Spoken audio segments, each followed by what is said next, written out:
Hi, everyone. Welcome back to the Earthdawn Survival Guide, the podcast for all disciplines, paths, players, and game masters with your questers, Josh and Dan. I am Dan. I am Josh. And on today's podcast, we will be discussing all things canonical, because it's canon, and optical, but not you, Opti, because we're going to talk about the Eye of Throal. Yeah, but before we get into the Eye of Throal, I wanted to toss something out to our listeners, if I could. Dan and I were talking. We are coming to the end of our sort of current blocks of stuff that we're working on. As of the conclusion of this, we have sort of just 2 planned episodes. I mean, we've sort of got more, but we've got 2 episodes that will sort of wrap this up. We've still got the Scout to go through in our High Circle Discipline stuff. And then we've got one more Secret Society entry from the Secret Society's book, and that will have covered everything in that. And so we have covered a whole lot of stuff over the past 130 plus episodes. Yeah. We're hoping to continue. We want to continue. There is more material that we can go over, but I would like to toss it out to our listeners. Is there anything either that we haven't covered that you would like us to explore in some degree of depth? Or is there something that we have covered in the past that you want us to maybe revisit in some capacity? I'm happy to do that.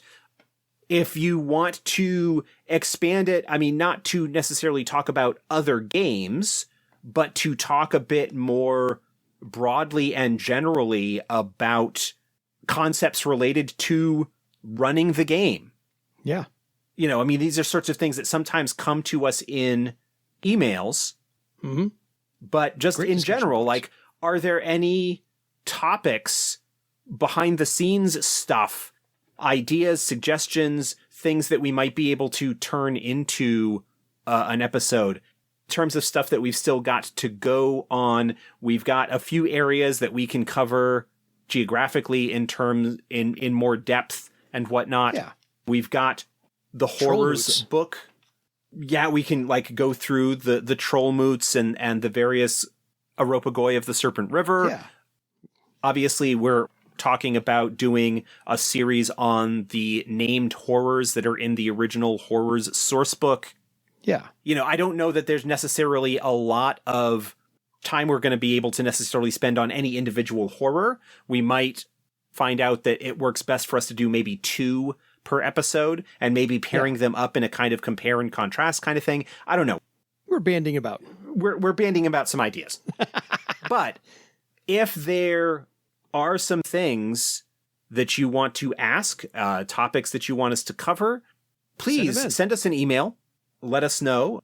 If you are on Twitter, then feel free to respond or to ping me, at me on Twitter. I'm at Lore Merchant, or if you include Earthdawn somewhere in the post, it will show up in my little custom search that basically notifies me most of the time when somebody has Earthdawn. So yeah, absolutely. Let us know if there's more that you would like us to focus on. If anything, there's anything in particular. Your show. Yeah. It's your show, because we'd like to keep doing this, and we're not quite there, but starting to get to the point where we're scraping bottom. Yeah, we're running out of published material, and we're not expecting necessarily for this to, like, we don't want to end soon. But we know there is going to come a point, perhaps, where we've kind of said all that there is to say. But obviously, we want to know what you want. What you want to hear. Yeah. Let us know. Yeah. Drop us a line at edsgpodcast@gmail.com. So this actually might be a quick episode. I love padding the first 5 minutes with asking everybody what they want to hear from us, because by all means, to Josh's point, this is your show too. Let us know what you want to hear. So on to the Eye of Throal, which is one of the largest movers and shakers of the secret societies of Barsaive. And it's amazing that it's still been able to have been kept secret all this time as to actually who's in charge, because it's led by somebody known as the Senior Gatherer. But that identity hasn't necessarily been divulged yet.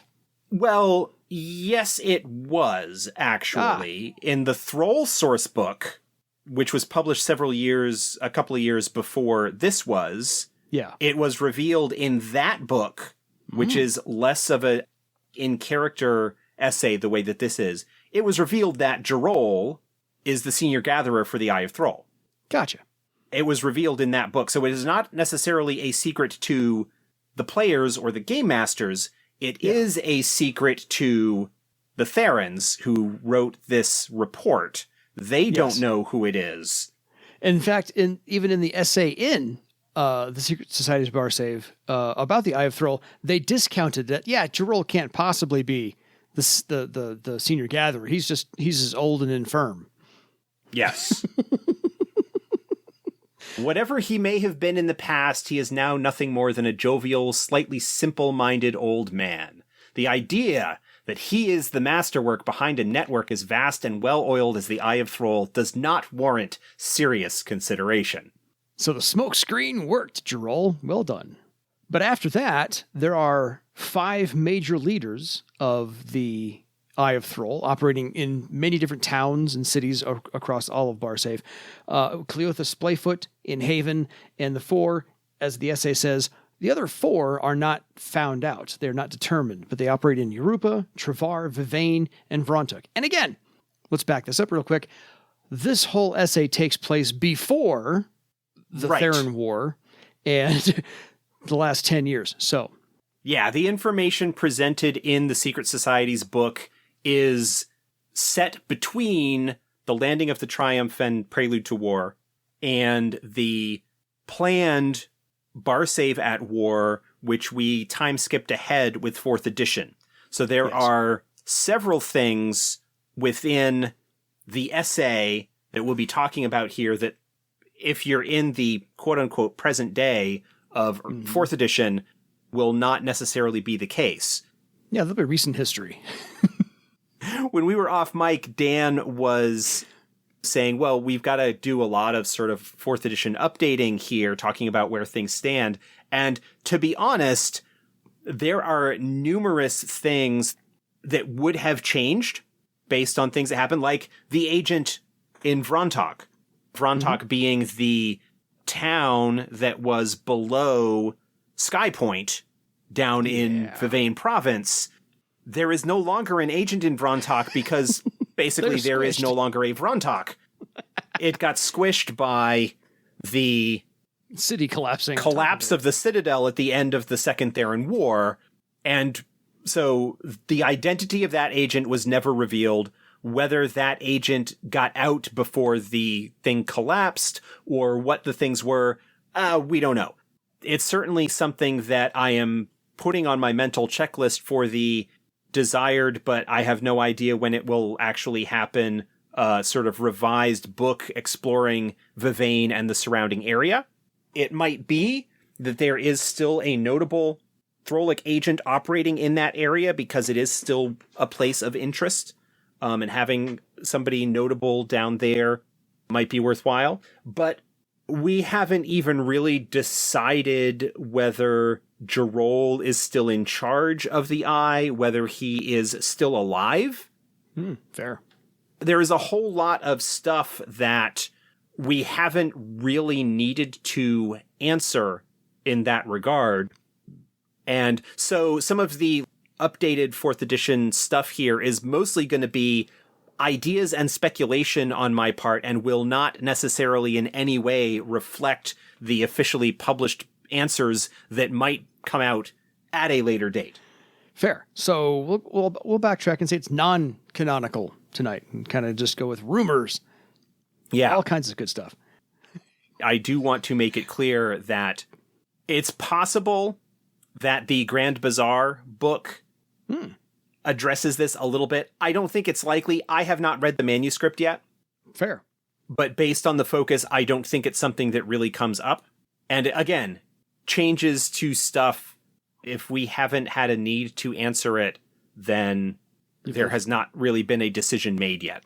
Yeah, kind of left it alone. So the Eye of Throal, I think, is one of the largest spy networks and or action networks throughout all of Barsaive, because the agents of the Eye are pretty much everywhere. They're in the Throal army.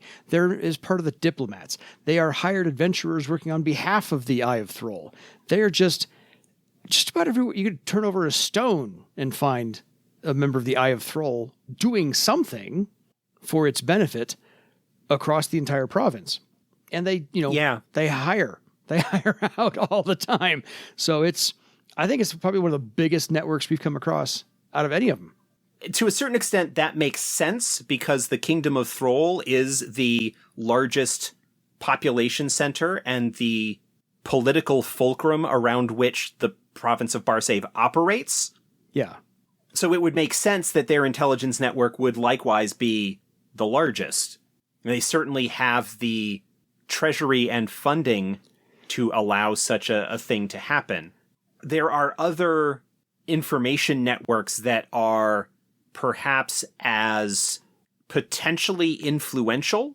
Garlthic's Force of the Eye, for example, although it is a lot more focused on maintaining control of Kratos and whatnot, they do have agents everywhere. We talked about the Life Rock Rebellion. They are an information gathering network as well, but also less of a sort of pure intelligence agency and more of a sort of partisan force. Yeah.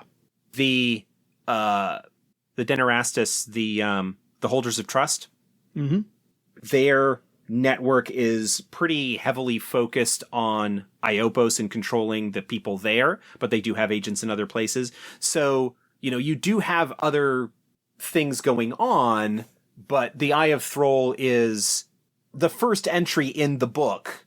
Yes. Well, no, it's the second one. Which is why I saved it for second last. Yeah, it's okay. There is one other, it's the last one that we're going to be talking about here in a couple of weeks, yes. Saving in some sense the best for last. But the Eye of Throal is where it is in the Secret Society's book because of its importance, both in terms of Theran attempts to regain control of Barsaive at the time period that it is set. Yes. But also because it is such a significant force. The Life Rock Rebellion was the third entry in the list. We haven't really been going in full reverse order in this. No. But we've jumped around on purpose. We've been hitting these sort of notable ones a little bit later in the process. Yeah, I mean, the Eye of Throal entry in the Secret Society's book has mentions about what they've done with the dragons and trying to reclaim Ardelia and trying to find Ardelia, and then the whole thing at Triumph, and then the Bloodwood, and then Iopos, and the Life Rock Rebellion, and the houses of the Tiskrang, and so forth. So it's just, they are far-reaching, and they have their finger in pretty much everybody else's little tiny pie across all of Barsaive. So if there was something going on, probably the Eye of Throal either knew about it or helped prod it along. Yeah. But they also have 0 agents in Iopos. Because as what Josh mentioned, the Holders of Trust pretty much find them and stamp them out, and we do mean kill them, so that they are not operating in Iopos, because that's what an authoritarian regime does, is they don't let infiltrators in.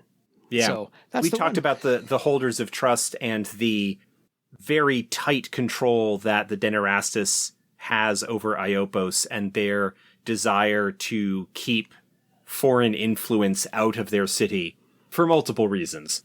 Yes. I mean, the Eye of Throal has been involved with sending envoys to the Bloodwood, asking to curry favor with Queen Alakia. They've sent liaisons to Trollmoots, trying to gain alliances there as well.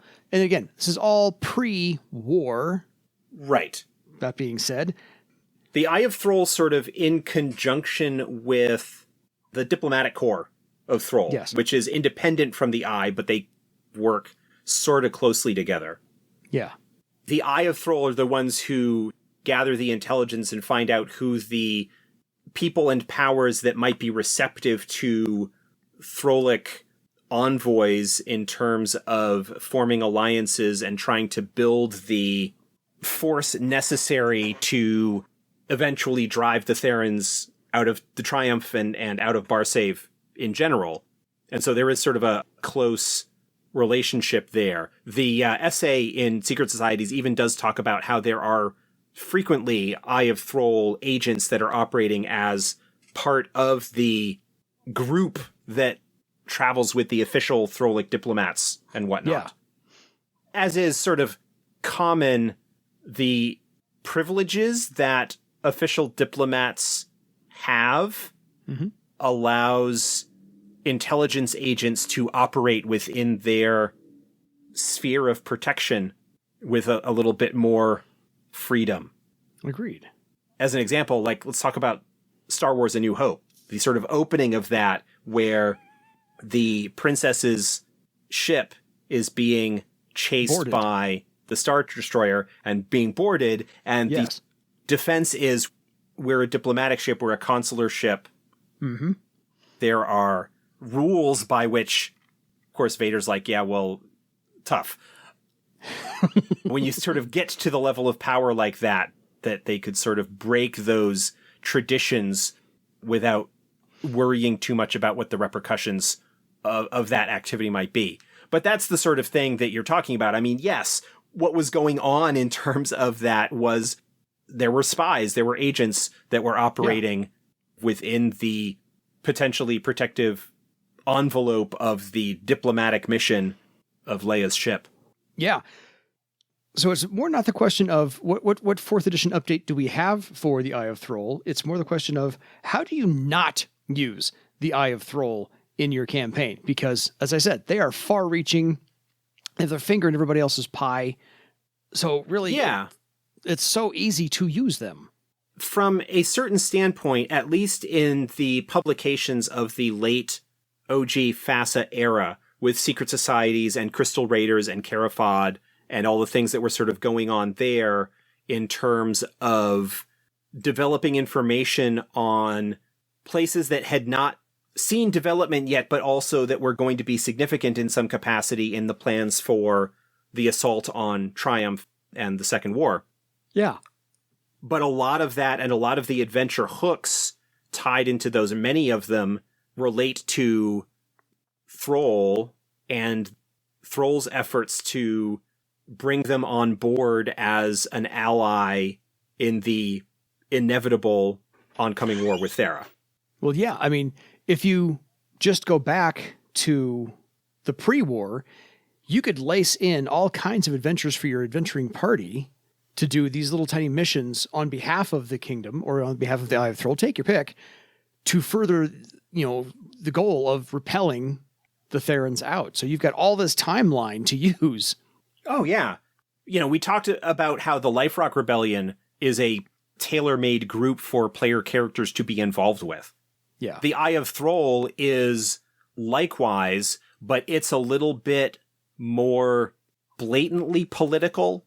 Fair. In a way that the Life Rock Rebellion perhaps isn't quite, because the Life Rock Rebellion is a partisan force that is dedicated to at least in this sort of time frame, to a specific goal, and that is the liberation of Iodia. Yes. They continued on after that, but are scaled back there, having mostly achieved their primary objective. Mm-hmm. But it's an interesting question and one that deserves exploration. Not that we've explored it yet, but it is one that I think deserves exploration when it comes to the Eye of Throal, and that is throughout the first edition material, from the original release of the rulebook and the development of Barsaive as a setting, and the development of Throal as the central power and organizing force against Theran incursions and Theran oppression, the Eye of Throal is acting as an important piece of Thrall's strategy to achieve success. And so within the framework of that storyline of the anti-Theran, let's drive out the colonialist slavers, Throal is, in a sense, the good guy. Yeah. And, you can maybe take a different approach based on your player character backgrounds and groups maybe having not quite as fond of a view of Throal in that regard. Like if you're playing maybe a Carafod-centered campaign or any number of other things where you might be allied with powers that might be friendly with Throal, but don't necessarily have the greatest view of them. I mean, Carafod while they are absolutely against Theran oppression, they are equally against Throlic oppression. Yes. And the idea that Throal, might exert undue influence on their developing nation. But it's an interesting idea and an interesting thing to perhaps think about and explore if you're playing in the present day. We've got a new royal family on the throne. Right. The idealism of the House Avalis line, which was Varulus and Nedin. Yeah. Varulus III and his father and grandfather, who were very closely allied with the Dragons and Icewing, and sort of shared that goal of sticking it to the Therans. But we've got a potentially weaker compromise candidate that is now sitting on the throne, one that is perhaps, as I talked about in the GM's guide, a little bit more under the thumb of the more conservative older guard houses. What do the changes in Thrall's internal politics do to the use of the Eye of Throal as a mechanism for furthering Throlic aims? That is a huge question that deserves exploring, and we haven't really had any kind of situation or need to explore it broadly. But that's a fascinating question. I mean, in a similar way to how Merox is revealed in the GM's guide as no longer the head librarian. Hall of Records. Yeah. No longer master of the Hall of Records, right?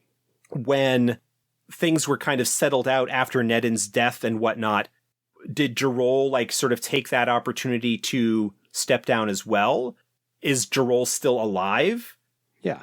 Again, whole bunch of questions that we don't have answers to because we haven't needed to. Mm-hmm. But at some point, we're getting to the point in 4th edition now where we're going to possibly be looking at revisiting areas that had already seen development. But again, I think taking an approach similar to what the original publications did, which was find a reason within the ongoing story of Barsaive to explore an area. Yeah. And the themes and ideas and adventures that could possibly derive from that and drive the ongoing story.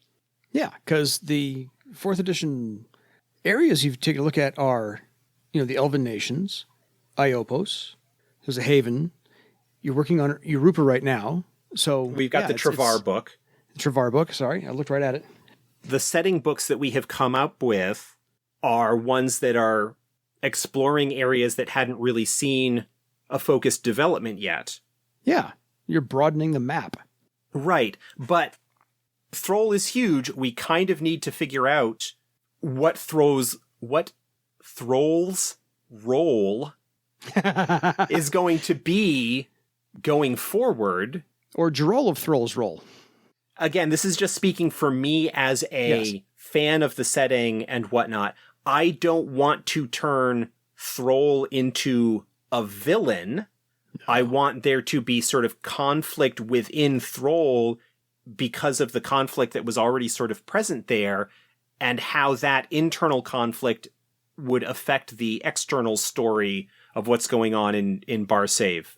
I mean, you've still got a significant portion of the population of Throal that is idealistic and still clings to the ideas and follows the ideas of the Council Compact and the royal family that ruled the kingdom for centuries.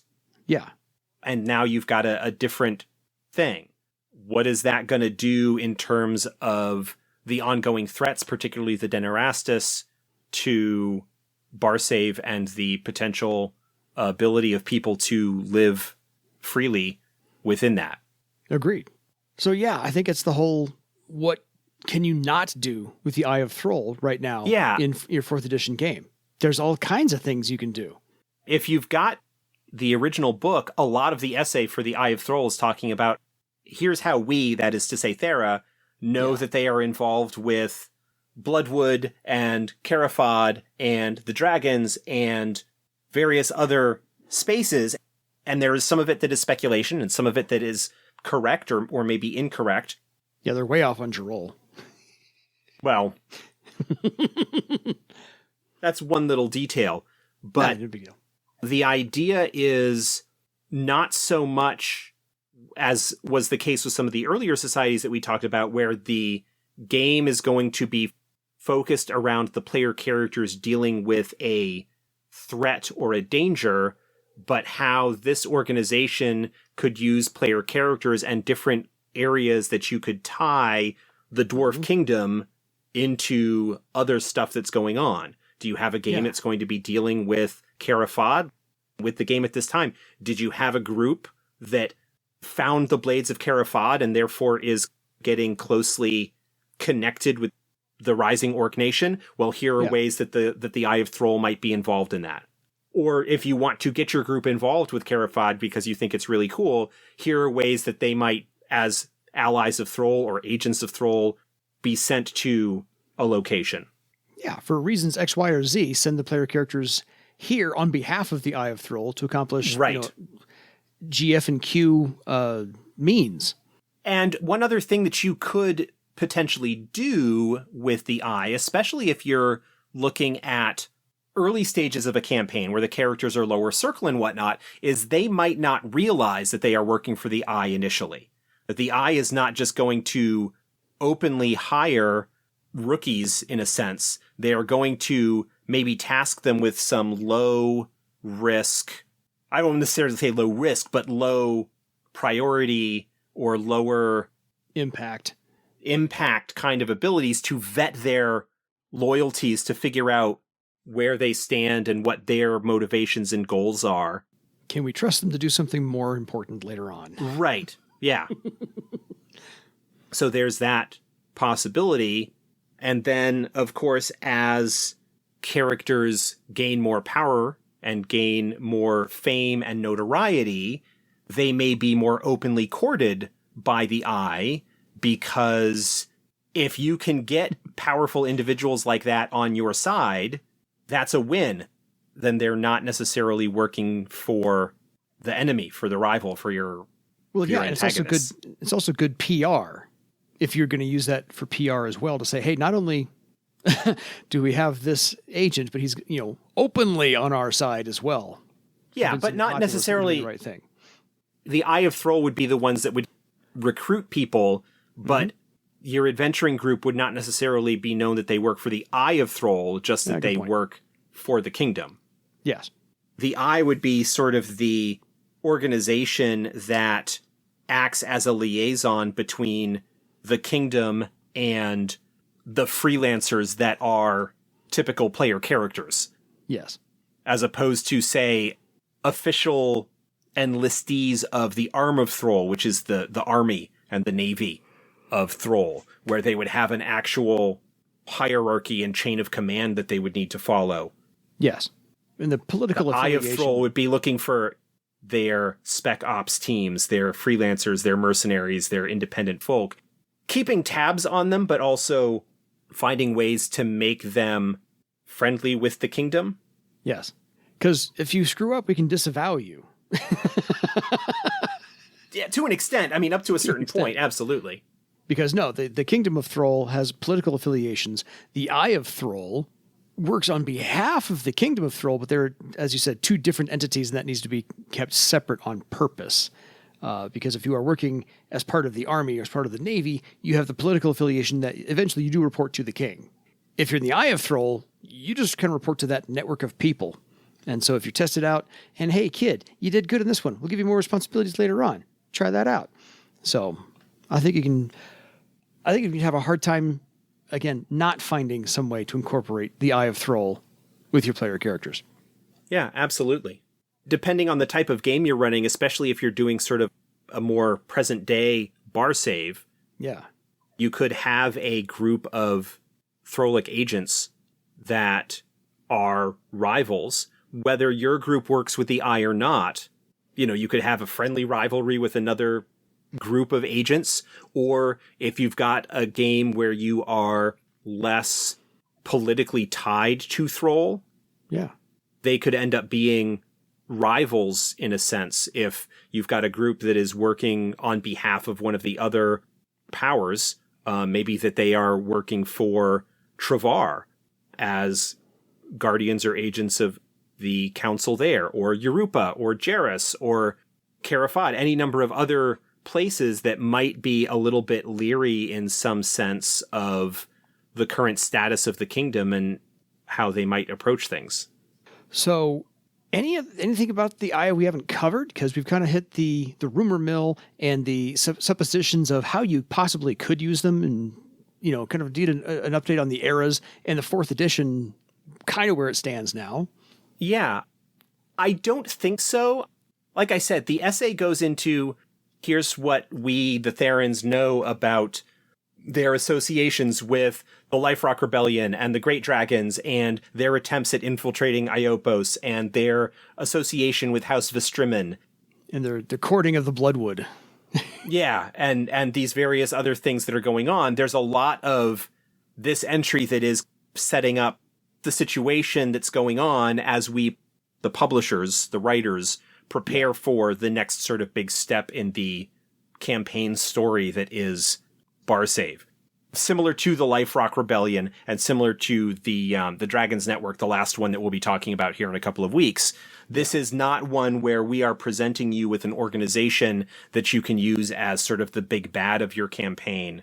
Yeah, no antagonist here. The focus of a campaign arc. This is setting up the future story developments and how you can perhaps have your players already be connected to and involved in that.